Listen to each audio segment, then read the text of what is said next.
In East Texas, there's been significant progress in restoring power, but tens of thousands of homes and businesses are still in the dark right now.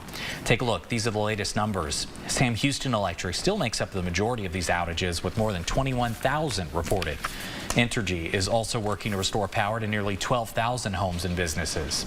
Deep East Texas Electric is now reporting a little over 500. And if you're still waking up without power, you want to be sure to check with your individual provider for estimates. Following the storm, Sam Houston Electric had the most outages of any utility in East Texas. Overnight, they shared a new estimate for several communities. The Alabama Coushatta Reservation could have service restored any time. If you live in Corrigan, Camden, Moscow, and Leggett, the power should be back by the end of the day on Friday. The crews are also working on scattered outages right now near Dam B, Town Bluff, Rockland, Spurger, Huntington, Diboll, Colemanile, Chester, and Woodville.